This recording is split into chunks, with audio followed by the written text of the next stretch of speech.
Welcome everyone. ඉතින් අපි අපේ අන්තිම වීඩියෝ එකේදී කතා කරා SQL view එක පාවිච්චි කරලා කොහොමද tables හදන්නේ කියලා. ඉතින් ඒක පාවිච්චි කරලා අපි tables දෙකක් හැදුවා. තුන්වෙනි table එක ඔයාලට exercise එකක් විදිහට මම ඉතිරි කරා. ඉතින් ඒ exercise එකක් විදිහට ඉතිරි කරපු table එකේ code එකත් අරගෙනම තමයි මම මේ අපේ ඊළඟ වීඩියෝ එකට ආවේ. ඉතින් මේ වීඩියෝ එකේ focus එක වෙන්නේ හදපු tables වලට කොහොමද data insert කරන්න කියන එක උනත් මම කැමතියි මුලින්ම ඔයාලට මොනවා හරි doubts තියෙනවා නම් ඒවා clear කරගන්නත් එක්ක අපේ library database එකේ find කියන table එකට code එක එන්නේ කොහොමද කියලා පෙන්වන්න. ඉතින් මෙන්න මේ විදිහට මම ඔයාලට zoom කරලා පෙන්නුවොත් මම create table කියලා table name එක find විදිහට දීලා ඊළඟට table එකේ fields මෙන්න මේ වරහණක් open කරලා ඒක ඇතුලේ type කරලා තියෙනවා කලින් tables වල විදිහටම මේකේ පළවෙනි field එක විදිහට මේ table එකේ primary key එක find id එක මම create කරගෙන තියෙනවා integer නැත්නම් int කියන data type එක දීලා තියෙනවා not null primary key කියන අපේ statement එක දීලා primary key එක assign කරගෙන තියෙනවා ඊළඟට loan id එක අපේ loan table එකේ relationship එක හදාගන්න loan id කියන එක මේ table එකට foreign key එකක් විදිහට add කරන්න ඕන නිසා loan id කියන field එකත් මම add කරගෙන තියෙනවා ඒ වගේම කලින් table එකේ loan id එකට පාවිච්චි කරපු data type එකම int නැත්නම් integer කියන data type එකම මම මේ table එකටත් පාවිච්චි කරලා තියෙනවා. ඉතින් ඉතිරි fields දෙක වෙන්නේ find amount, paid status. ඉතින් find amount එක currency එකක් විදිහටත් paid status එක yes no විදිහටත් data types මම assign කරලා තියෙනවා.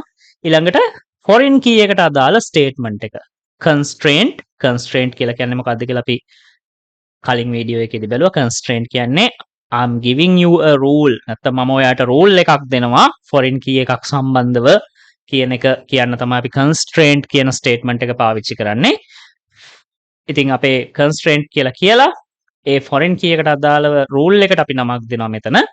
ඒක මම මෙතනදී foreign key find loan කියන නම දීලා තියෙනවා. ඊළඟට foreign key මේ table එකේ තියෙන foreign key එක මොකක්ද කියලා තියෙනවා loan id කියන field එක තමයි මේ table එකේ තියෙන foreign key එක and that refers to a foreign key එක refer වෙන්නේ references to loan table එකේ තියෙන loan id කියන field එකට කියලා මම මෙතන foreign key එක assign කරලා තියෙනවා. ඉතින් මේ විදිහට තමයි ඔයාලා මේක හරියට කරගත්තා නම් well done. මම ඔයාලට පෙන්නන්නත් එක්ක මේ අරගෙන ආවේ. ඉතින් මම මේක දැන් zoom out කරගෙන මම මේක save object as ගිහිල්ලා ඔයාලට මම කියලා දුන්නු විදිහට save කරගන්නවා. find table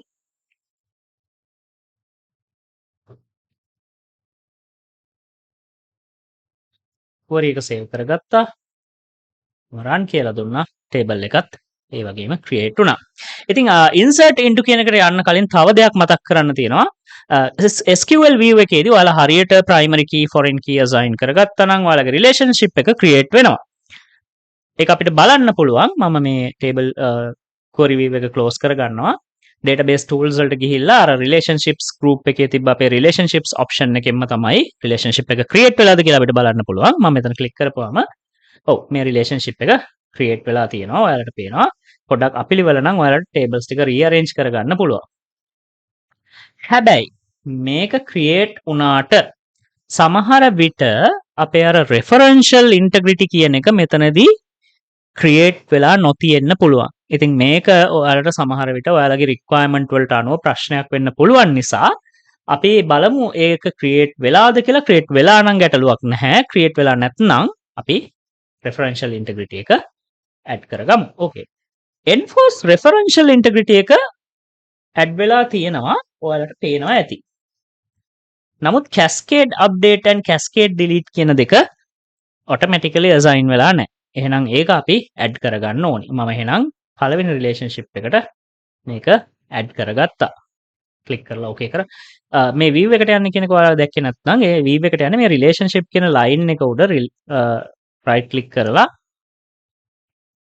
edit relationship කියන option එකේ right එහෙනම් මම ඊළඟ එකටත් ඒකම එහෙම කරලා පෙන්නනවා line එක උඩ right click කරා edit relationship කියලා ගියා cascade update cascade delete කියන options දෙක ටික් කරා මේ dialog box එක okay කරනවා එහෙනම් අනිවාර්යෙන් මතක තියාගන්න ඔයාලා SQL view එක පාවිච්චි කරලා foreign key primary key assign කරගත්තම relationship එක create වෙනවා referential integrity එකක් create වෙනවා නමුත් ඔයාලට cascade delete එකක් කරන්න ඕන නම් cascade update එකක් කරන්න ඕන නම් මොනවා හරි දෙයක් update කරාට පස්සේ ඒක අනිත් tables වල reflect වෙන්න මොනවා හරි දෙයක් delete කරොත් ඒක අනිත් table වල reflect වෙන්න මේ cascade delete cascade update කියන options දෙක ඔයාලා ටික් කරගෙන තියෙන්න ඕනේ. හරි. එහෙනම් ඒ කොටසත් එක්ක මේ අපේ create table සහ relationship එක තියෙන දේවල් make sure කරගන්න ටික ඉවරයි. එහෙනම් අද topic එකට අපි යමු. අද topic එක තමයි කොහොමද මේ හදාගත්ත tables වලට data insert කරන්න කියන එක. ඉතින් අපි බලමු කොහොමද ඒක කරන්න කියලා. data insert කරද්දී අපිට ප්‍රධාන වශයෙන් methods දෙකක් තියෙනවා SQL වලදී. ඉතින් insert into කියන්නේ අපේ statement word එක නැත්නම් keyword එක මෙතන අපි බලමු මොනවද අපේ methods දෙක කියලා. පළවෙනි method එක තමයි adding data for every field in the table. adding data for every field in the table. ඒ කියන්නේ table එකක තියෙනවා නම් fields පහක් උදාහරණයකට අපි හැම field එකකටම එක entry එකක ඒ entry එකට අදාළ හැම field එකකටම data enter කරන එක තමයි පළවෙනි method එක. දෙවෙනි method එක තමයි add data for specific fields only. ඒ කියන්නේ table එකක fields පහක් නැත්නම් columns පහක් තියෙනවා නම් අපි columns පහටම add කරන්නේ නැහැ. තෝරගත්ත fields කීපයකට විතරක් data enter කරනවා. මෙන්න මේ method දෙකටම අපිට SQL language එක පාවිච්චි කරලා data insert කරගන්න පුළුවන්. බලමු පළවෙනි method එක කොහොමද වෙන්නේ කියලා. මේකෙදි syntax එක වෙන්නේ හැම field එකකටම insert කරන method එකේදී syntax එක වෙන්නේ insert into අපිට mention කරන්න වෙනවා table name එක. උදාහරණයක් වශයෙන් අපේ books table එක. ඊළඟට අපි insert කරන්නේ මොන valuesද? values වරහණක් ඇතුලේ value 1, value 2, value 3, value 4 විදිහට ගිහිලා වරහණ close කරලා semicolon එකක් දාන්න ඕනේ. මේක තමයි syntax එක. මේක ඉතාම වැදගත් මතක තියාගන්න. ඔයාලට මේ වීඩියෝ එකෙන් මේක බලාගෙන ඕන නම් සටහන් කරගන්න උනත් පුළුවන්. උදාහරණයක් විදිහට අපි books කියන table එකට data insert කරනවා නම් හැම field එකකටම insert into the table name book values the book ID 1123, Harry Potter the book name නැත්නම් title, J.K. Rowling the author, fantasy the genre. ඔයාලට පේනවා ඇති මේ Harry Potter, J.K. Rowling, fantasy. ඔයාලට මතක නම් අපි table එකේ මේ දේවල් වලට data types assign කරේ වාචා විදිහට. වාචා කියලා කියන්නේ text alphanumeric characters තියෙන data type එක. ඉතින් ඒ වගේ data එකක් enter කරද්දී අපි inverted commas ඇතුලේ enter කරන්න ඕනි. text එකක් නම් rule එක සරලව මතක තියාගන්න. text එකක් නම් inverted commas ඇතුලේ data එක type කරන්න ඕනේ ඔයාලා. 1123 කියන්නේ අපේ book ID එක, පළවෙනි value එක, value 2 එක වෙන්නේ book title එක Harry Potter. ඒක අපි type කරනවා inverted commas ඇතුලේ. ඊළඟට J.K. Rowling author ගේ නම ඒකත් වාචා එකක් නැත්නම් text එකක් නිසා අපි inverted commas ඇතුලේ type කරනවා comma එකක් දානවා. ඊළඟට genre එක text එකක් නැත්නම් වාචා data type එක නිසා inverted commas ඇතුලේ type කරලා වරහණ close කරලා මේ විදිහට semicolon එකක් දානවා. මේ තියෙන්නේ අපේ method 1 එක. අපි එහෙනම් method 2 එක බලමු. method 2 එකේදී වෙන්නේ insert into the table name field 1, field 2, field 3 කියලා අපිට enter කරන්න ඕනේ. ෆීල්ඩ්ස් ටික විතරක් අපි මෙතන කියනවා. හිතන්න උදාහරණයකට අපිට එන්ටර් කරන්න ඕනේ ලෝන් ටේබල් එකට book ID එකයි member name එකයි loan date එකයි කියන fields වලට විතරයි. එහෙනම් අපි වරහණක් ඇතුලේ field names ටික මුලින්ම දීලා එන්ටර් කරනවා. book ID member name loan date කියලා comma separated විදිහට අපි field names ටික එන්ටර් කරනවා. ඊට පස්සේ ඒ දේවල් වලට එන්න ඕනේ values විදිහට values කියලා bracket එකක් ඇතුලේ book ID එක 1123 member name එක කසුන් පෙරේරා and තව කසුන් පෙරේරා කියන්නේ වාචා එහෙනම් කලින් කිව්වා වගේ inverted commas ඇතුලේ මේක එන්න ඕනේ data type එක වාචා නිසා comma එකක් දාලා ඒ data එක separate කරනවා value එක separate කරනවා ඊළඟට loan date එක මෙන්න මේක ඔයාලා හොඳින් මතක තියාගන්න ඕනේ ඔයගොල්ලෝ date එකක් time එකක් insert into කියන ස්ටේටස් එක පාවිච්චි කරලා ස්ටේට්මන්ට් එක පාවිච්චි කරලා එන්ටර් කරනවා නම් date එක hash marks ඇතුලේ type වෙන්න ඕනේ. අර text values inverted commas ඇතුලේ type වුණා වගේ date and time කියන ඒවා hash marks ඇතුලේ type වෙන්න ඕනේ. values කියන එක එහෙනම් ඒ වරහන් close කරලා semicolon එකක් දාන්න පුළුවන්. මේ තමයි ඔයාලගේ method 2 එකේ syntax එක. ඒ කියන්නේ ඔයාලා selected data විතරක් enter කරනවා නම් යම්කිසි table එකකට මේ තියෙන්නේ ඔයාලගේ syntax එක.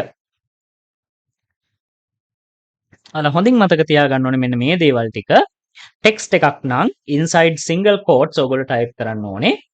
number එකක් නම් ඔයාලා කිසිම quote එකක් දාන්න ඕනේ නැහැ. ඔයාලට quotations මොකුත් නැහැ. ඔයාලට කෙලින්ම type කරන්න පුළුවන් data එක. date එකක් නම් inside hash marks type කරන්න ඕනේ. yes no නම් true or false කියන values දෙකෙන් දෙන්න ඕනේ. කියන්නේ data type එක yes no නම් yes නම් true විදිහටත් no නම් false විදිහටත් තමයි ඔයාලා data එක value එක enter කරන්න ඕනේ insert into කියන method එක පාවිච්චි කරද්දී. මෙන්න මේ දේවල් තමයි ඔයාලා විශේෂයෙන් මතක තියාගන්න ඕන දේවල්. එහෙනම් මේ දැනුමත් එක්ක අපි යමු insert into කියන example එක කරලා බලන්න SQL view එකකින්. එහෙනම් insert into කියන method එක පාවිච්චි කරන්න අපි SQL language එකේදී අලුතෙන් query එකක තමයි type කරන්නේ. එහෙනම් අපි යන්න ඕනේ create tab එකට. create tab එකට ගිහිල්ලා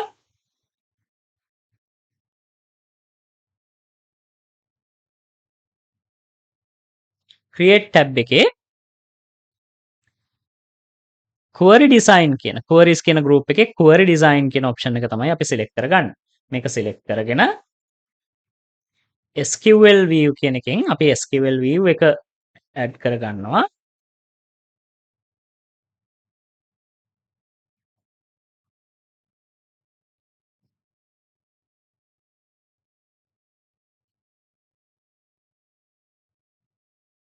add කරගෙන අපිට පුළුවන්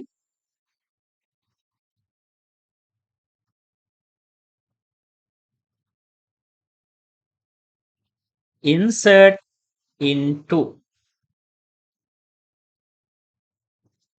insert කියන්නේ එක වචනයක් into කියන්නේ තව වචනයක් විදිහට අපිට enter කරගන්න පුළුවන්. ඊට පස්සේ table name එක මම මේ දැන් කරන්නේ method 1 එක. ඔයාලට method 1 method 2 පැටලෙනවා නම් ආපහු මේ වීඩියෝ එකේ ආපස්සට ගිහිල්ලා ඒකේ note එකක් දාගන්න. මම දැන් මේ ඔයාලට කරලා පෙන්නන්නේ insert into පළවෙනි method එක. ඒ කියන්නේ fields ඔක්කොටම යම්කිසි table එකක fields ඔක්කොටම data enter කරන විදිහ. එහෙනම් මම table name එක දෙනවා books කියලා. books තමයි table name එක. ඊට පස්සේ ඒකට මට enter කරන්න ඕනේ values. මම values කියලා keyword එක පාවිච්චි කරලා enter කරනවා. values කියලා දාලා මම වරහණක් open කරගෙන මම book ID එක දෙනවා. මගේ පළවෙනි field එක වෙන්නේ book ID. books කියන table එක. එහෙනම් book ID එක දෙනවා 1123 කියලා. ඊට පස්සේ comma එකක් type කරලා මම දෙනවා inverted commas ඇතුලේ Harry Potter කියලා.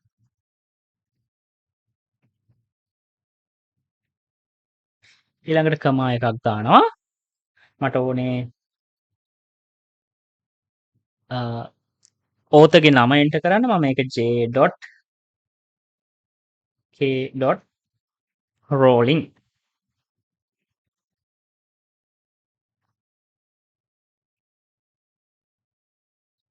ආය කමා එකක් දානවා. ඊළඟට එන්නේ genre එක පොතේ වර්ගය මොන වර්ගයේ පොතක්ද කියන එක, මොන විදිහේ පොතක්ද කියන එක.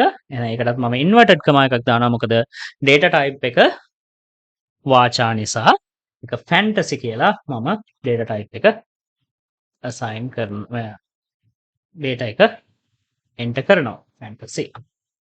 right. මේ ඔක්කොම ඉවරනට පස්සේ වරහණින් පිට අපි semicolon එකක් දානවා අපේ වැඩ ඉවරයි කියලා SQL එකට නැත්නම් access එකට අඟවන්න. එහෙනම් මේ data එක enter වෙලා ඉවරයි. මම මේක save object ගිහිලා query එක save කරගන්න. save as, save object as, save, insert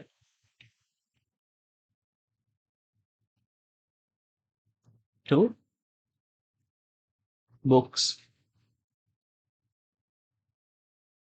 1 කියලා දානවා මම entry 1 එක නිසා. ඔයාලට පැහැදිලි නැත්නම් පොඩ්ඩක් බලන්න මම මේ විදිහට තමයි name කරන්නේ insert to book 1. right මම මේ විදිහට name කළා මගේ query එක. ඉස්සෙල්ලාම query එක save කරගන්නවා. query එක save කරපුවාම ඔයාලට පේනවා මගේ query එක insert to book 1 කියන insert into type එකෙන් query එකක් මෙතෙන්ට add වෙනවා. ඊට පස්සේ මට පුළුවන් මේක run කරන්න. You are about to append one row. Once you click yes, you can't use the undo command, reverse the changes. Are you sure you want to append the selected row? Table එකට add කරන්නද කියලා තමයි මේ අහන්නේ. Yes කරන්න. Yes කරලා ඔයාලට මේක close කරන්න පුළුවන්. බලමු අපි books table එක open කරලා අපේ entry එක ඇවිල්ලා තියෙනවද කියලා. මෙන්න මේ විදිහට entry එක add වෙලා තියෙනවා. එහෙනම් ඔන්න ඔය විදිහට තමයි insert into කියන එකේ පළවෙනි method එක අපි පාවිච්චි කරන්නේ. ඉතින් දෙවෙනි method එකට පාවිච්චි කරන්න යන්නේ අපි loan table එකට entry එකක් enter කරන්න යන්නේ. මම කලින් type කරගත්ත code එකක් මෙතන මම ඔයාලට පෙන්නනවා. මෙන්න මේ විදිහට. මේකේ මම type කරන්න යන්නේ insert into loan table, loan ID, book ID, member name, loan date කියන හතරට විතරක්. අපේ return date එකකුත් තියෙනවානේ. return date එක නැතුව මේ හතරට විතරක් අපි කොහොමද enter කරන්නේ? ඊළඟට values මම දීලා තියෙනවා 112 loan ID එකට, book ID එක 1123 අපි අර Harry Potter කියන පොත enter කරගත්ත පොත. ඊළඟට මේ member name එක කසුන් පෙරේරා, මෙයා තමයි පොත අරන් යන්නේ. ඊළඟට loan date එක within hash marks 1st of July 2026 කියලා මම date එක enter කරලා තියෙනවා. එහෙනම් අපි මෙතන query එක ඉස්සෙල්ලාම save කරගෙන ඉමු.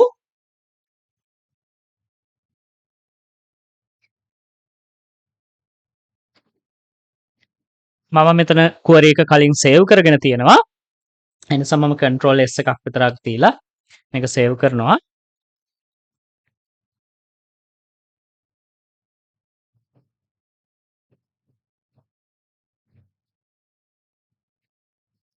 save කරගෙන මම මේක query design එකෙන් run කරලා බලමු. ඒක append කරනවා. right. අපි බලමු loan table එකට මොකද වෙලා තියෙන්නේ කියලා. ඔයගලන්ට පේනවා ඇති මේ හතරට විතරක් මේ fields හතරට විතරක් data enter වෙලා තියෙනවා. ඉතින් මේ විදිහට තමයි insert into කියන statement එක අපි SQL language එකේදී පාවිච්චි කරන්නේ. අද වීඩියෝ එකෙන් අපි insert into statement එකේ ක්‍රම දෙකම method 1 and method 2 ඉගෙන ගත්තා. text, date, yes no values කොහොමද type කරන්නේ syntax එක ඉගෙන ගත්තා. සහ common mistakes ටිකකුත් බැලුවා. මේ text, date මේ දේවල් insert කරද්දී තමයි ඔයාලට එකක් එන error එක. අනිත් එක මම දකින error එක තමයි ඔයාලට second method එක පාවිච්චි කරලා මොන හරි enter කරන්න ගියොත් field names ටික ඉස්සෙල්ලම enter කරන්න අමතක වෙනවා. ඉතින් මේ දේවල් මතක තියාගන්න. ඊළඟ වීඩියෝ එකේදී අපි select statement එකකින් data query කරන්නේ කොහොමද කියලා ඉගෙන ගන්නවා. එතකන් අපිව subscribe කරලා තියාගන්න. Thank you everyone.